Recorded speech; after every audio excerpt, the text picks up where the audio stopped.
No more confusion in GSTR-9 and 9C. Latest GST changes explained. Hello and welcome to Webtel, your trusted partner in compliance knowledge. On this channel, we bring you the latest updates on GST to help keep your compliance knowledge up to date. As many of you know, the GST return filing system has been evolving since its introduction. What started as a simple annual compliance requirement has now become a more detailed, accuracy-driven process. This year, the CBIC has introduced a series of reforms that impact how businesses must report their data, particularly in the areas of input tax credit, e-commerce transactions, and reconciliation of taxes. In this video, we'll walk through each of these changes step by step, so that by the end, you'll have a clear picture of what's new, what's mandatory, and how businesses, accountants, and auditors can prepare effectively. Let's start with the basics. Who needs to file? The thresholds for filing GSTR-9 and 9C remain unchanged. GSTR-9 continues to be the annual return for every registered taxpayer, except composition taxpayers. GSTR-9C, the reconciliation statement, must be filed by businesses whose annual turnover crosses the prescribed audit threshold.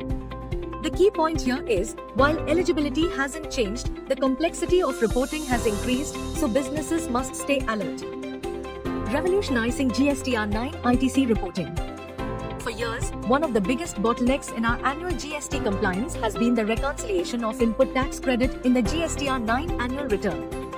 The root of this problem lay in the old way we reported ITC in Table 6A. Before the change, Table 6A was a single, auto-populated figure, the total ITC availed through all GSTR-3B filings for the financial year. This single figure indiscriminately mixed to crucial types of credit, current year credit and previous year credit. The solution, strategic segregation. The total ITC availed in GSTR-3B, old Table 6A, is now split. Table 6A1, ITC of the current financial year availed in GSTR-3B of the current financial year. Table 6A2, ITC of the previous financial year availed in GSTR-3B of the current financial year. The segregation of ITC has a profound strategic impact, primarily by solving the chronic issues in Table 8 and a significant reduction in system-generated notices and a dramatic simplification of our annual reconciliation process, leading to higher compliance efficiency and lower risk exposure. This is a game-changer for GSTR-9 filing. ITC reporting framework. This is where we see the biggest reform, input tax credit reporting. Table 6B is for ITC availed for the first time. Table 7 is exclusively for reversals of ITC. Table 6H has been redefined. Earlier, it captured all reclaimed ITC, but now it is restricted only to ITC reclaimed under Rules 37 and 37A. Prior year ITC that doesn't fall under these rules will now move to Table 6A1. Table 6M has also been transformed. It is no longer a catch-all table. Instead, it will only include ITC claimed through forms like ITC-01, ITC-02, or ITC-02A. ITC through GSTR-3B or TRAN forms will not be reported here anymore. This level of segregation brings much-needed clarity and prevents overlapping entries. Next, let's look at ITC reversals and imports. A new set of rules have been added under Table 7. 7A1 captures reversals under Rule 37A, which deal with supplier non-payment of tax. 7A2 captures reversals under Rule 38, applicable to banks and financial institutions. These new rules ensure reversals are tied directly to the relevant rule, eliminating confusion. On the import side, Table 8H and 8H1 make a clear distinction between IGST credit availed in the current financial year and that availed in the next. This is a huge step for simplifying reconciliations and ensuring a clean audit trail. Auto-population and reconciliation enhancements. Reconciliation has always been a challenge. To address this, Table 8B will now auto-populate directly from Table 6B, reducing manual errors. In Table 9, the difference between tax payable and tax paid will be displayed clearly, with separate columns for CGST, SGST, IGST, and cess. These changes mean taxpayers can identify discrepancies upfront and correct them before notices are issued. Looking ahead, financial year 2025 to 26. From the next financial year, further alignment will be introduced. Table 10 will only capture invoices and amendments declared in GSTR-9 between April and October of the next financial year, filed before 30th November.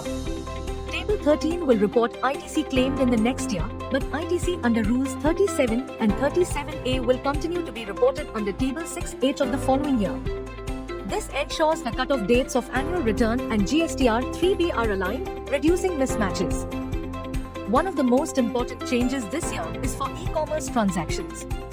E-commerce platforms are now required to collect tax collected at source, or TCS, on certain transactions and report sales data directly to tax authorities.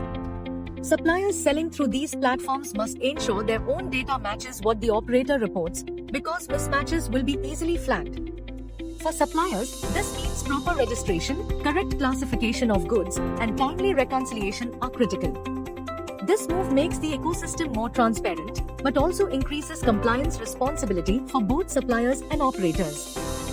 Now, let's clarify what's mandatory and what's still optional in financial year 2024-25. Mandatory changes include segregation of ITC into tables 6A1 and 6A2, reporting ITC claimed via specific forms in table 6M, and enhanced reconciliation in table 9. Tables 12 and 13, which were earlier optional, are now compulsory. On the other hand, tables 15 and 16, covering refunds and demands, and tables 17 and 18, covering HSN code summaries, remain optional unless specifically asked by the department. In GSTR-9C, two key updates stand out. A new serial number, 7D1, has been added for suppliers to report supplies where tax liability falls on e-commerce operators under Section 9(5). Similarly, operators have their own reporting requirement under a new section called K2. A brand new late fee table has also been introduced, showing tax-wise late fees payable and paid, covering CGST, SGST, IGST, and UT taxes. These updates improve accountability and transparency in reconciliation statements. Let's talk about the practical implications. For small businesses with turnover up to 2 crore rupees, the exemption from annual return filing continues. For medium and large businesses, the compliance burden has definitely increased. They must track ITC more carefully, report imports and reversals accurately, and align e-commerce data with operator filings. For auditors and consultants, the responsibility is heavier, ensuring rule-based ITC reporting and reconciling all data points. Overall, compliance is becoming more technical, but also more transparent. Action plan for businesses under the new GST framework. With so many changes in GSTR-9 and GSTR-9C, businesses need to prepare smartly by following mentioned points. Train your staff. Regular training sessions will help your staff handle data entry, reconciliation, and reporting accurately. Remember, well-trained staff means fewer filing errors and less stress during audits. Upgrade your technology. Manual reconciliation is now outdated. Use advanced GST software solutions that can auto-match ITC, detect mismatches, track reversals, and generate reports aligned with the new CBIC format. Build a strong data preparation strategy. Keep your sales, purchase, and ITC data clean, updated, and regularly reconciled with GSTR-1, 3B, and 2B. Early segregation of current and previous year ITC avoids last-minute errors and notices. And lastly, focus on process enhancement. Automate repetitive tasks, set up internal checks for ITC, imports, and e-commerce transactions, and ensure every department follows a consistent workflow. In short, train your people, upgrade your systems, because under the new GST regime, smart compliance begins with smart preparation. To conclude, the filing of GSTR-9 and 9C has entered a new era. The focus has shifted from general reporting to precise, rule-based compliance. While this increases responsibility for businesses, it also reduces ambiguity and improves the integrity of the tax system. So, whether you're a business owner, a tax consultant, or an auditor, the message is clear: be proactive, reconcile regularly, and adopt the new reporting structure early. Thanks for watching. If you found this video useful, do like, share, and subscribe for more updates on GST and compliance. And don't forget to drop your questions in the comments below. We'll be happy to answer them.